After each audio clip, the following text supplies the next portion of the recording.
네, 시장의 빅피처 큰 그림을 통해서 시장에 대한 전략을 세워보는 박세진의 히든 전략 시간입니다. 유한타증권 박세진 지점장 자리해 주셨습니다. 어서 오세요. 네, 안녕하세요. 네, 매주 화요일 시장의 빅피처를 그려보는 시간입니다. 과연 오늘의 이슈컷 어떤 컷을 주셨는지 그림을 통해 확인해 보도록 하겠습니다. 네, 레이 달리오 사진이에요. 네. 빅 데스 크라이시스라고 했을 때는 부채 관련한 이슈를 첫 번째 맞습니다. 컷으로 선정을 해주신 건지 오늘의 이슈컷 선정해 주신 이유가 뭘까요? 사실 뭐 빅픽처 그려줄 거라고 하셨는데 빅데프트라는 글자부터 튀어나오니까 부채, 예, 사실 뭐 좋은 내용은 아니겠죠 당연히.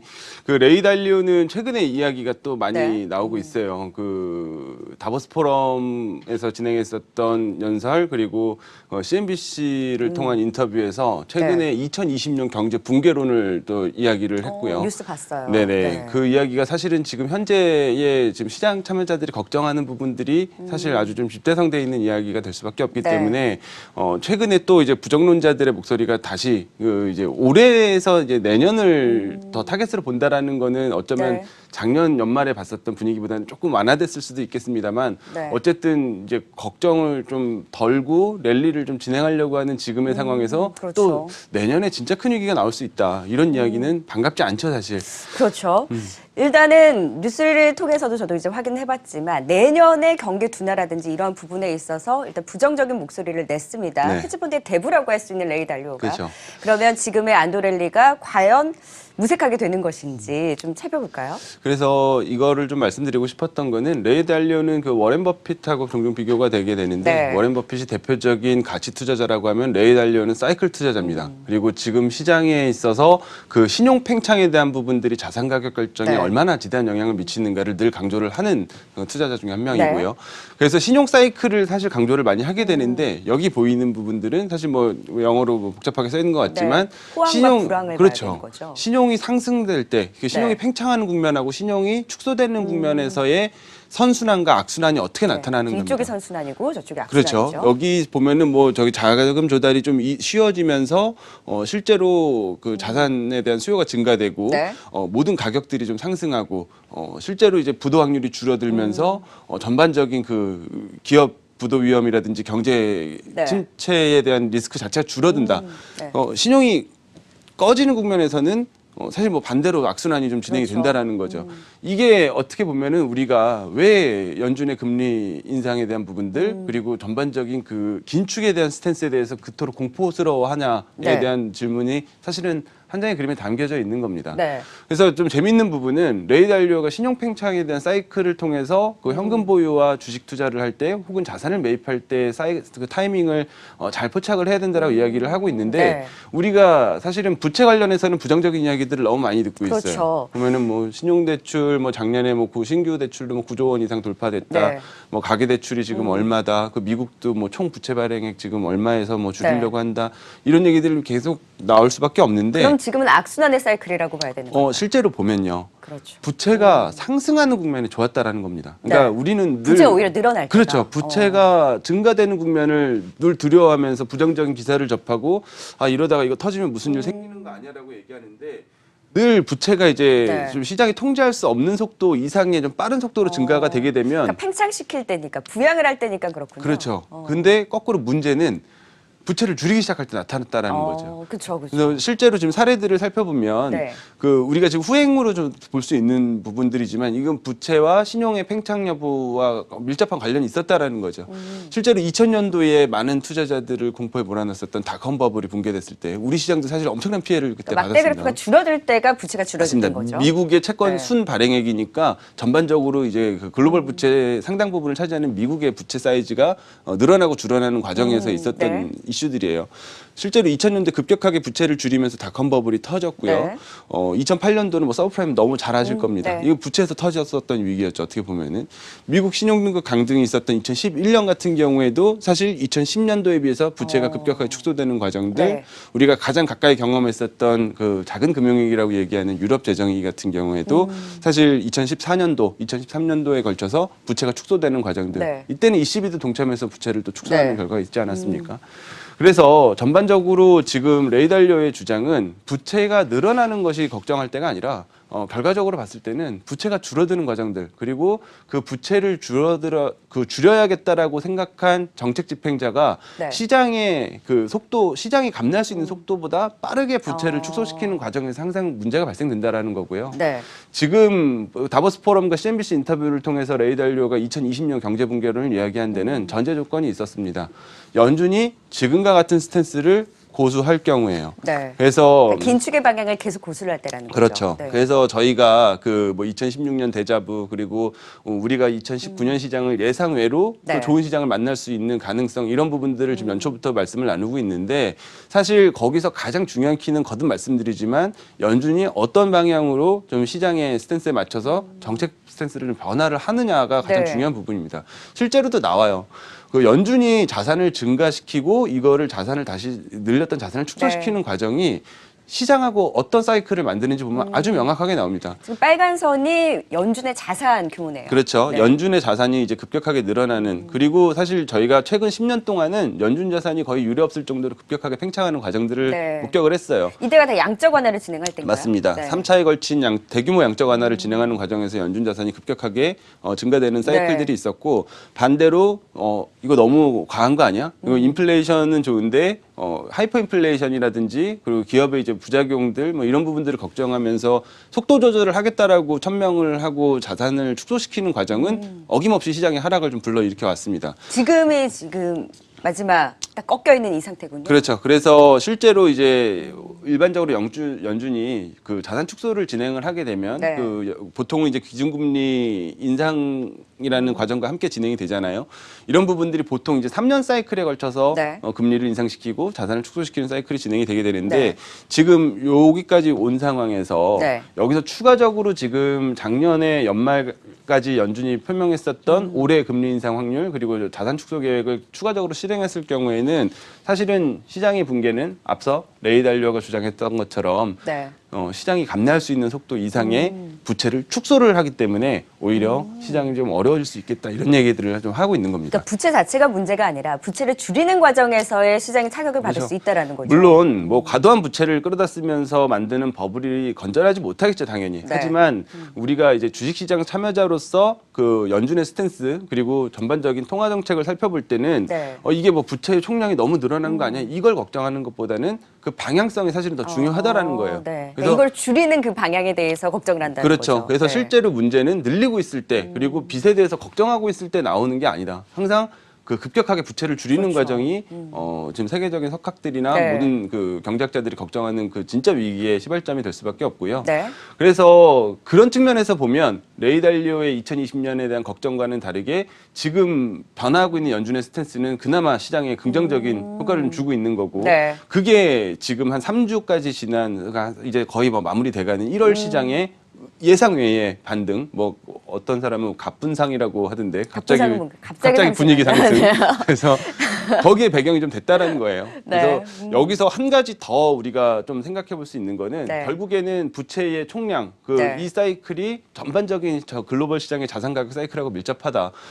이 부분이 지금까지는 뭐 미국이 통화 발행이 가장 크기 때문에 미국에 네. 의해서 주도가 됐지만 중국이네요. 그렇죠. 실제로 실물 경기에 가장 큰 영향을 또 차지하고 있는 중국의 현금 발행 증가율 같은 경우에도 상당히 선행 지표로서의 유의미성을 가지고 있다라는 지금 거예요. 빨간 선이 중국의 현금 발행. 맞습니다.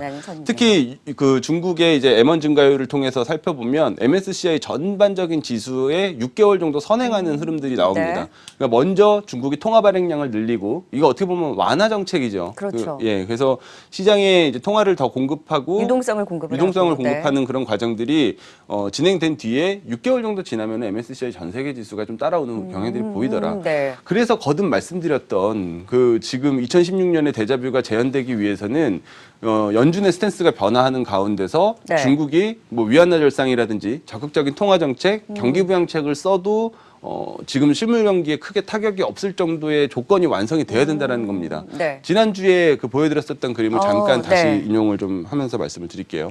근데 통화 정책을 더 쓸 수 있다라고 이야기를 그렇죠. 해주셨죠. 통화 네. 정책을 더 쓸 수 있냐 없냐가 왜 중요하냐면 연준이 긴축을 고수하는 과정에서는 미국과 중국의 금리 차이가 줄어들 수밖에 없는 그렇죠. 그런 과정들이 나오고요.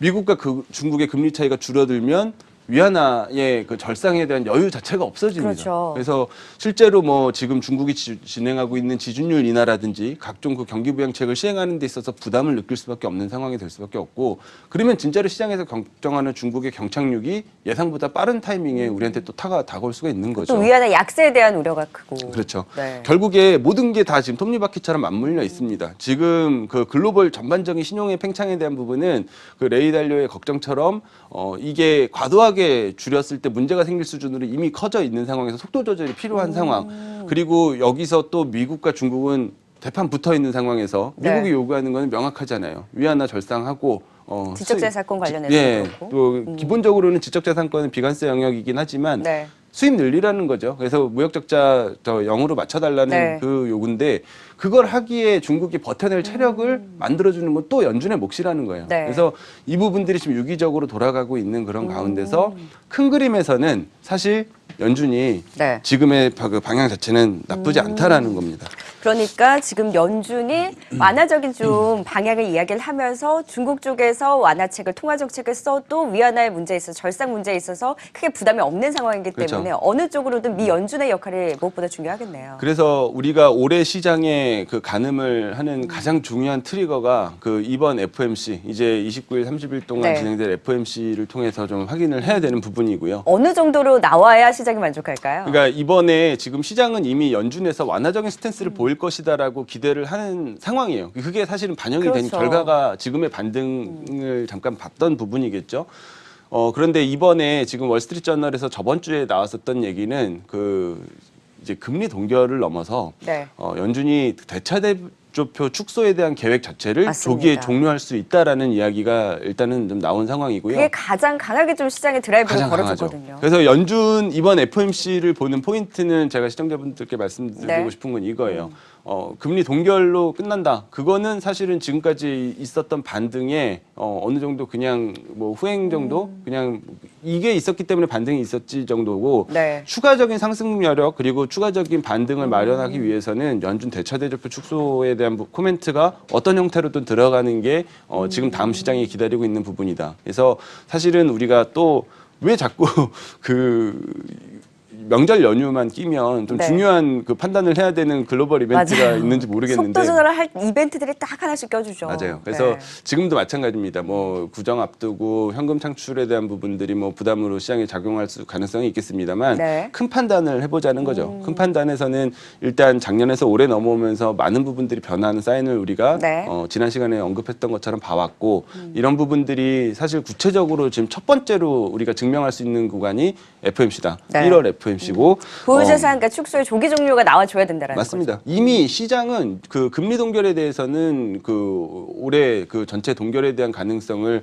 그 연내 동결은 70%까지 보고 있고요. 네. 1월 FOMC에서 그 금리 동결 확률은 97%까지 올라갔습니다. 네. 그러니까 여기선 더 이상 이제 뭐 FOMC에서 금리 동결한다라는 거 가지고 추가적인 호재로 반응하지 않을 거라는 거고요. 그 이상의 달러의 게 상승도 좀 잠재울 수 있겠어요. 필요하다라는 겁니다. 네. 그래서 실제로 지금 올해 시장이 이제 좋아지기 위한 과정들, 물론 지금까지 이제 어느 정도 진행이 됐습니다만 네. 추가적인 부분에 있어서는 몇 가지 트리거가 더 필요한데, 달러 약세와 위안화 강세에 대한 부분들이 이 연준의 판단을 통해서 점진적으로 좀 진행이 돼야 된다는 숙제를 좀 안게 되는 거고요. 네. 당연스럽게 달러 인덱스가 상승할 때, 그러니까 달러가 약세로 진행이 될 때 이 빨간색으로 표시된 코스피의 그 상승 기조는 더 강해질 수밖에 지금 없는 밝은 부분입니다. 게 저희 시장의 움직임이군요. 맞습니다. 네. 그래서 어쩔 수 없이 신흥국과 그 전반적인 그 글로벌 네.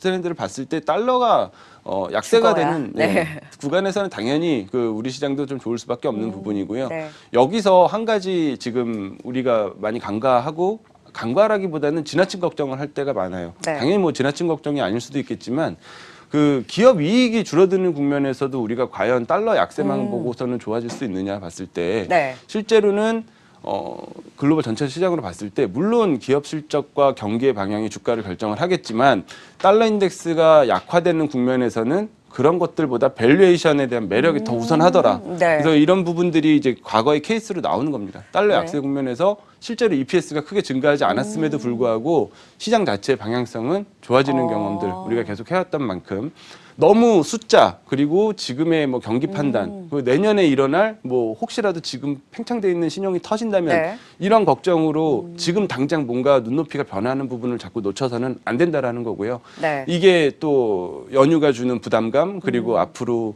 FMC와 미중무역 협상을 협상에 앞두고 대한 있는 부분들이 상황이니까. 그 압박으로 지금 시장을 좀 괴롭힐 수는 있겠습니다만 네. 조금 더 오늘만큼은 좀 큰 그림으로 한 발짝 떨어져서 내가 과연 이거를 네. 비워야 될 도망쳐야 될 시장인가 아니면 잠시 이런 부분들을 좀 재정비하고 움직여야 될 시장인가 그건 관점이 다르거든요. 그러면은 결국에는 레이 달리오한테 그다지 걱정할 거 없다. 네. 미 연준의 통화 스탠스를 지켜보면서 좀 시장이 도망갈 때는 아니다라고 지금 변화에 대해서 이야기를 그래서 해주셨다면. 적어도 도망가야 될 증거를 연준의 그 배신을 통해서 우리가 확인을 하면 그때는 좀 본격적으로 도망을 쳐야 되겠지만 네. 아직까지는 우리가 연초부터 그 작년 연말에 걸쳐서 긍정적으로 봤던 포인트들은 아직까지 그냥 무리 없이 진행 중인 것 같다. 네. 그 정도 말씀 좀 드리고 싶어요. 근데 큰 그림에 있어서는 걱정할 것 없고 미 연준의 흐름 좀 지켜보자라고 네. 이야기해 주셨다면 지금 이번 주는 당장 다음 주에 있을 설 연휴를 앞두고 속도 조절에 다소 좀 들어가고 있는 시장이잖아요. 지금 미국 쪽에서 중국향 이제 기업들 그러니까 이제 미국에서의 중국 관련주들 그리고 반도체주들이 중국에 대한 부진 여파를 받으면서 부진할 실적도 발표를 했잖아요. 맞아요. 그리고 협상을 앞두고 있는 상황에서 좀 어느 정도의 속도 조절 지금에서의 전략은 어떻게 봐야 될까요? 그래서 지금까지 이제 반등이 진행된 과정들은 그 저희가 이야기한 부분들이 모두 들어가져 있는 겁니다. 그래도 네. 다행인 게 연초부터 조금 그 사실은 뭐 작년 연간 전망부터 시작이 됐었지만 의외로 나쁘지 않을 개연성에 대해서 말씀을 드렸던 부분들이 지금 시장에서 어느 정도 좀 퍼즐 조각이 맞춰가고 네. 있는 과정들은 좀 있어요. 근데 이제 마지막 확인들이 좀 필요한 부분들은 어쩔 수 없이 네. 저희가 그 트레이딩의 영역으로 대응을 해야 되겠죠. 코스피 같은 경우에 지금 보면은 우리가 흔히 장기적인 그 이동평균선에서 기술적인 저항에 그 자주 걸리게 되는 네. 이게 지지가 되기도 하죠. 200일 장기 이동평균선에 지금 딱 다 있습니다. 지금 딱 저항에 다다른 그렇죠. 부정적으로 보지 않더라도 이 정도에서는 한번 쉬어줘야 되는 거 아니야라는 부담감을 누구나 느낄 만한 그 반등의 폭이 좀 단기적으로 나왔다라는 네. 거고요. 실제로 그 종목들의 면면을 보면은 속도가 더 빠른 부분들이 분명히 있었어요. 네. 삼성전자 같은 경우에는 지난 4분기 잠정 실적 발표하고 난 후에 그 17% 이상의 상승이 지금까지 진행이 됐고요. 네. SK하이닉스 같은 경우에는 한 12% 정도가 상승이 됐습니다. 네. 실적 발표 이후에요. 그리고 외국인 지금 최근에 수급 추이 보면은 뭐 연일 순매수 좀 진행됐었던 거 지난주까지 아주 강하게 들어왔잖아요. 총 2.9조 원, 2조 9천억 3조 원이 원 가까이. 네, 거의 근 3조 원이 연초부터 이제 계속 들어오고 있는데 그게 다 삼성전자 또 SK하이닉스에 집중이 됐었고. 그렇죠. 작년에 외국인들이 팔았던 토탈 그 한국에 대한 순매도액이 6조 원 정도라는 거를 감안을 해보면 작년 1년 동안 팔았던 거를 거의 한 절반을. 3주 동안 다 절반을 채웠다. 그러면 이 부분은 사실 그냥 급하게 비워냈던 것들을 일부만 채워놓는 과정인가 아니면 추가적으로 좋아질 부분들을 좀 보는 건가 네. 고민을 안 할 수가 없어요. 네. 사실 최근에 반등을 생각을 해보면 당연히 이제 연준에 대한 그 스탠스 변화가 만드는 부분들은 신흥국 자산의 매력도 그리고 위험 자산 선호를 부추겼습니다. 네. 거기서 사실 많이 싸져 있는 우리가 늘 싸다 외치는 대한민국의 밸류에이션은 사실 그럴 때 나오는 거예요. 모멘텀이 네. 생길 때. 그러다 보니까 한국 시장에 좀 집중이 됐던 부분들 거기서 당연히 또 시가총액 1, 2번 삼성전자, SK하이닉스가 이런 수혜를 또 입었을 수밖에 없고요. 네. IT가 유독 셌던 부분들 어제 시장도 보면 IT 부품주들 굉장한 강세를 좀 보였었던 부분들이 OLED까지 있었잖아요. 어제 좋았어요. 네. 그래서 거기서는 이 논리가 들어가고 있다라고 판단이 네. 됩니다. 우리가 늘 악재로만 판단했었던 미중 무역 분쟁에 관련된 부분이 오히려 과거 2010년도에 차화적 논리를 만들었었던 반사이익의 형태처럼 지금 미중 무역 분쟁을 통해서 오히려 IT 굴기를 포기하게 되는 중국이 IT 굴기를 좀 내려놓게 되는 계기가 되지 않을까라는 기대감도 네. 분명히 있었던 거예요. 확실히 그게 또 확인이 되고 있어요. 예, 그런 부분들이 지금 미국이 가장 중국을 압박하는 부분도 거기에 있죠. 네. 이번 무역 그 협상에 대한 그 진전 여부도 사실은 비관세 영역에서 그 진전의 결과는 거기서 확인을 해야 되는 네. 부분입니다. 미국이 요구하고 있는 거 뭐예요? 그 지적재산권 보호에도 강화를 하고 그리고 지금 중국으로 이전해 있는 기업들의 그 기술 이전을 강요한다든지 네. 그걸 넘어서 뭐 기술 탈취하는 부분들 이런 것들 근절해라. 네. 마지막으로 이제 보조금, 중국에 들어가는 각종 이제 그 산업 굴기를 표명하는 걸 그 목적으로 한 그 산업 보조금들 축소시켜라라는 부분이잖아요. 네. 이걸 못하게 하면 사실 가장 우리로서 시간을 벌고 경쟁력 격차를 유지할 수 있는 섹터도 반사이익을 IT 섹터. 볼 수 있다는 그죠. 거죠. 그게 네. IT 섹터라는 IT. 거죠. 네. 그래서 어쩔 수 없이 지금까지 IT가 시장을 주도를 했고 근 한 2주 동안 그리고 시장 상승에 가장 지대한 공을 세웠습니다만 우리가 30일, 31일 양일간 걸쳐서 확인할 미국과 중국의 무역 협상, 그 특히 이 비관세 부분에 있어서 의미 있는 진전이 일어나지 않으면 당연히 IT 섹터는 다시 쉬어가는 흐름이 나올 수밖에 없다라고 봅니다. 네. 그러면 그래서- 그 쉬어가는 흐름이 나올 수도 있고 더 잘 갈 수도 있는데 그러면 전략을 좀 더 세워볼까요? 그래서 뭐 이건 대응의 영역이지만 네. 결과적으로는 사실 이 지금 비관세 영역에 대한 합의라는 거는 이번 달에 종지부 찍고서는 그렇게 합시다 하고서는 끝낼 수 있는 부분이 아니에요. 그렇죠. 그 이견을 관- 항상 좁히질 못했던 맞아요. 부분인데. 이견을 좁히기도 어려울 뿐더러 이견을 좁혔다 하더라도 그 실정법이라든지 그 관련 법안을 제정하는 데 필요한 네. 시간들이 또 상당 부분 소요가 되기 때문에 네.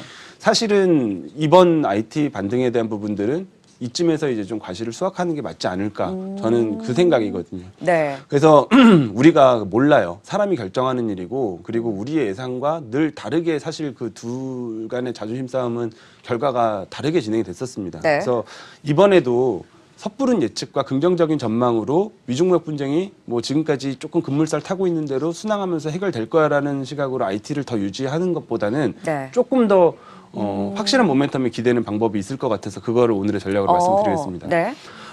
어찌 됐건 이게 끝나건 이게 화해의 제스처로 아주 해피하게 되던. 해피하게 끝나던 아니면은 끝까지 그냥 붙들고 늘어뜨리면서 싸우던 중국 입장에서는 지금의 다친 상처를 회복해야 될 그 부양책 그리고 뭔가 리커버리 플랜이라는 게 네. 필요하죠. 이런 부분들이 지난주에도 말씀을 드렸던 부분이지만 중국의 이제 전인대부터 시작되는 각종 경기 부양책을 통해서 저희가 확인을 하게 될 텐데 네.